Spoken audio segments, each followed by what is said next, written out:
안녕하세요. 건강한 목사의 Q&A입니다. 건강한 목사의 Q&A는 영상을 보면서 또는 신앙생활 하면서 생겨난 의문점이나 삶에서 겪는 여러 고민에 대해서 성경적인 원리와 저의 개인적인 의견을 이야기하는 시간입니다. 혹시 궁금한 부분이나 고민이 있으신 분은 댓글을 달아주시거나 제 이메일 healthychurchandpastor@gmail.com으로 연락 바랍니다.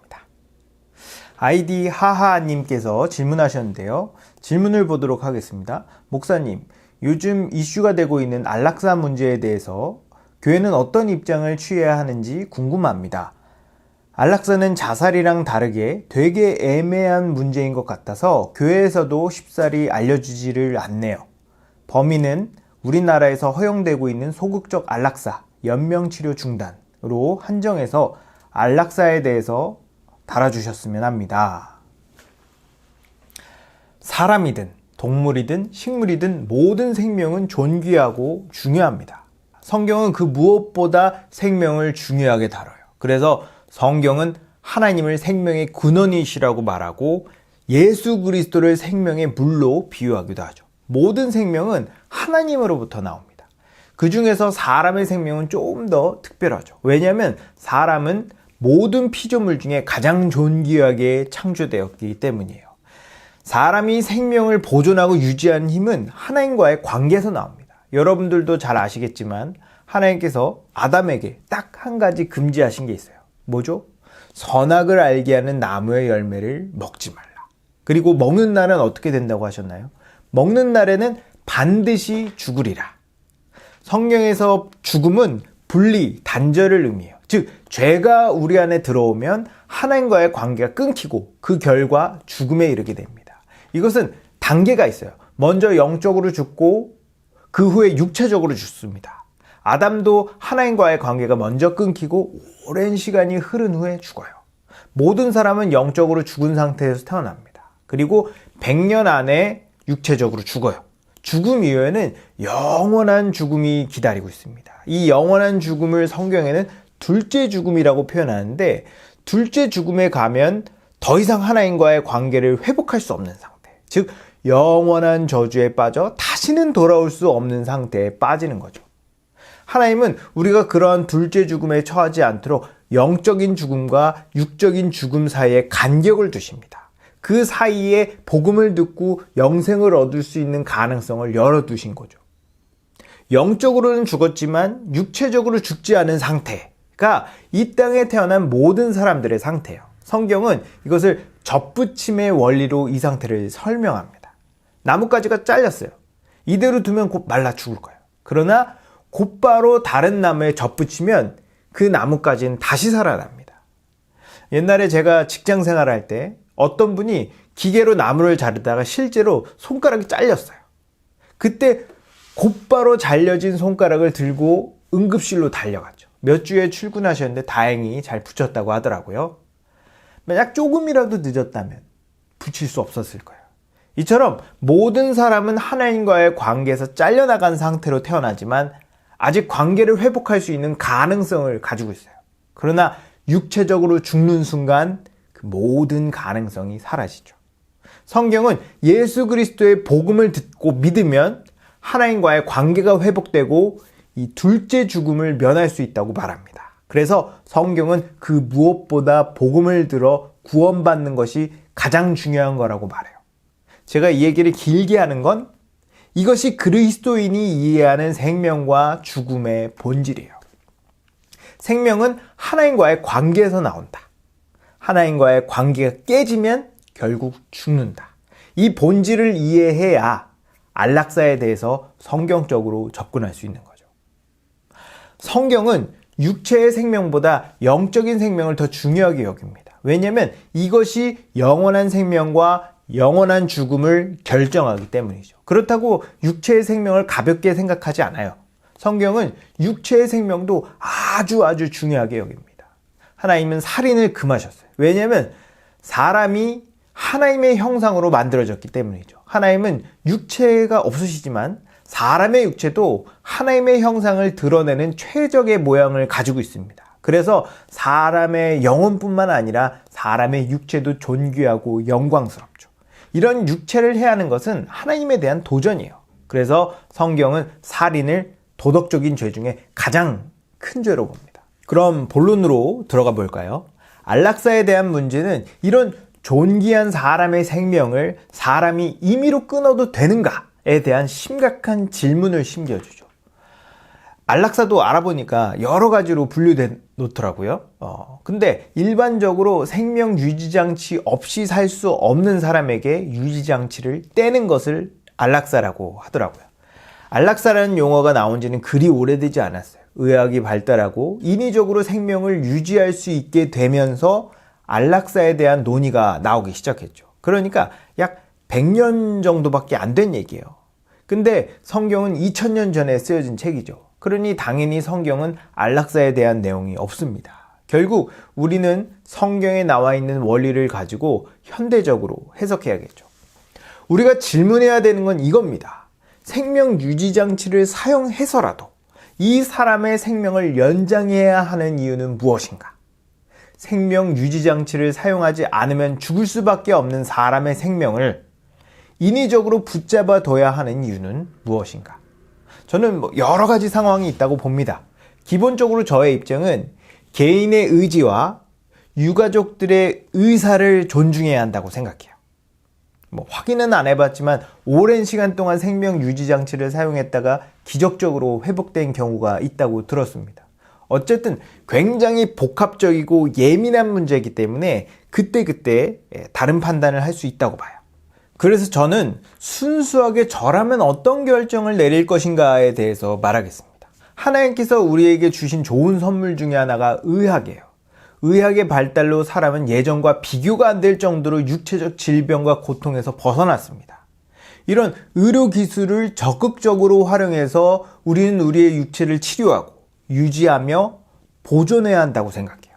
그러나 이런 의료기술이 하나님의 영역까지 도달해야 하는가에 대해서는 회의적입니다. 다윗이 사울에게 쫓겨다닐 때 사울을 죽일 수 있는 기회가 여럿 있었어요. 그럼에도 불구하고 다윗은 죽이지 않습니다. 이는 하나님께서 부여하신 생명을 자신이 인간적인 유익을 위해 빼앗지 않겠다는 의지를 가지고 있죠. 반대로 이해한다면 하나님께서 거두실 생명을 인간적으로 인위적으로 붙잡아 두는 것도 바람직하지 않다고 생각할 수 있어요. 그래서 신학적인 측면에서 저는 소극적 안락사를 반대하지 않아요. 안락사가 문제가 되는 것 중에 하나가 생명 유지 장치를 달았는데 그 장치를 제거하는 행위를 도덕적으로 어떻게 볼 것인가에 대한 문제예요. 원래 유지 장치를 안 달았다면 그런 문제가 생기지 않는데 달아놓은 것을 제거하는 건 문제가 될 수 있죠. 죽을 걸 뻔히 알면서 제거하는 거니까요. 거기다가 제거하는 동기와 목적이 불순하다면 문제가 심각해집니다. 예를 들어 드라마에 보니까 재벌들이 유산 문제로 생명을 억지로 유지시키기도 하고 유지장치를 끄는 행위를 하잖아요. 이거는 생명을 존중하는 태도가 아니니까 뭘 하든 악한 겁니다. 그래서 안락사의 문제는 유지장치를 제거하냐 안 하냐가 중요한 게 아니라 그것을 결정하는 사람의 중심이 중요하다고 봐요. 저는 어떻게 사느냐도 중요하지만 어떻게 죽느냐도 아주 중요하다고 봅니다.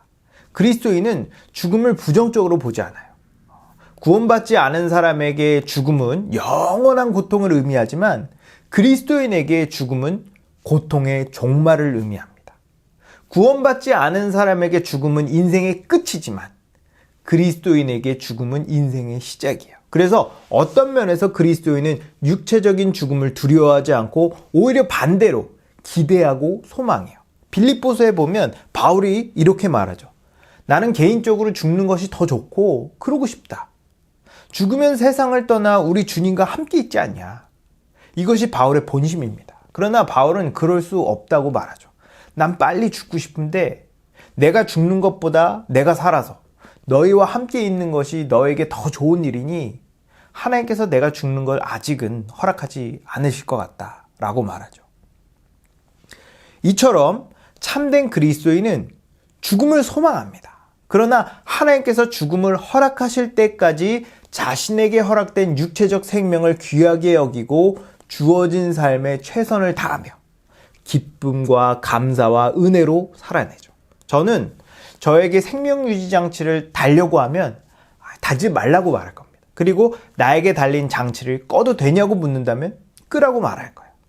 그런데 제가 당사자가 아니라 보호자라면 좀 다른 선택을 할 수도 있어요. 그 선택은 그 사람이 그리스도인이냐 그리스도인이 아니냐에 따라 달라질 것 같습니다.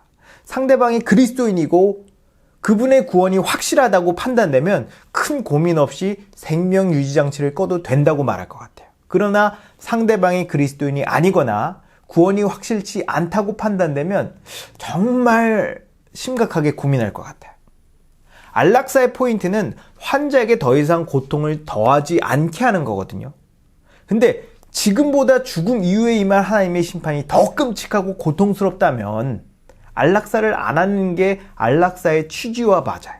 그리고 제가 끄라고 말함으로 이 사람이 구원받을 수 있는 가능성까지 꺼버리게 되는 거거든요. 문제가 심각해지죠. 거기다 재정적인 문제도 따라와요. 분명 점점 병원비로 압박해 올 텐데 마지못해 안락사를 허용하면 마치 돈 때문에 그런 것 같은 죄책감도 느낄 수 있겠죠. 뭐 언제까지 생명을 붙들어 둘 거예요? 제가 죽을 때까지요? 애매하죠. 이렇게 비그리스도인에게 안락사의 문제는 쉽지 않은 것 같아요. 그래서 성경에서 때를 얻든지 못 얻든지 복음을 전하라고 말하는 겁니다. 이 문제만 보더라도 그리스도인과 비그리스도인 사이에는 본질적인 차이가 있다는 걸 알 수 있어요. 참된 그리스도인은 인위적으로 생명을 유지하고 싶어 하지 않습니다. 왜냐하면 생명을 찾으시는 하나님의 주권을 인정하고 죽음을 긍정적으로 이해하기 때문이죠. 그래서 본인이 의식이 없을 때라도 그 사람의 의사를 추측할 수 있어요. 또한 안락사 여부를 결정할 보호자에게 부담을 지우지 않죠. 보호자는 오히려 그가 세상을 떠나 예수님과 함께 있음을 알기에 고민하지 않고 과감한 결정을 할 수 있습니다. 그러나 어쨌든 이런 건 다 부차적인 거고 안락사 여부를 떠나 그 사람이 죽기 전에 복음을 듣고 믿어야 죽음을 극복하고 영원한 생명을 소유할 수 있기 때문에 복음을 전해야 하는 거죠. 참 그리스도인은 죽음 이후에 새 육체를 얻어 새하늘과 새 땅에서 주님과 함께 영원히 삽니다. 복음을 믿는 것이 모든 문제의 근본적인 답이에요. 그렇기 때문에 우리는 때를 얻든지 못 얻든지 복음을 전해야 합니다. 정리하도록 하겠습니다. 우리는 할 수 있는 한 생명을 귀하게 여기고 그 생명을 유지하고 보존해야 한다. 그러한 과정에서 의학을 적극적으로 활용할 수 있다. 그러나 생명의 주권이 하나님께 있음을 인정하고 의학이 그 주권을 침해하지 않게 해야 된다. 그런 측면에서 저는 소극적 안락사를 허용할 수 있다고 본다. 그리스도인은 복음을 듣고 믿음으로 영원한 생명을 소유한다. 그러므로 죽음을 두려워하거나 기피할 이유가 없다. 그러나 비그리스도인은 그렇지 못하기 때문에 극단적인 상황이 오기 전에 영원한 생명을 소유할 수 있도록 우리는 때를 얻든지 못 얻든지 복음을 전해야 할 것이다. 제 답변이 도움이 되셨는지 모르겠네요. 혹시 아직 해소되지 않은 부분이 있거나 또 다른 궁금한 것이 있으면 언제든지 댓글 또는 제 이메일 helshchurchandpastor@gmail.com으로 연락 바랍니다. 지금까지 건강한 목사의 Q&A였습니다. 감사합니다.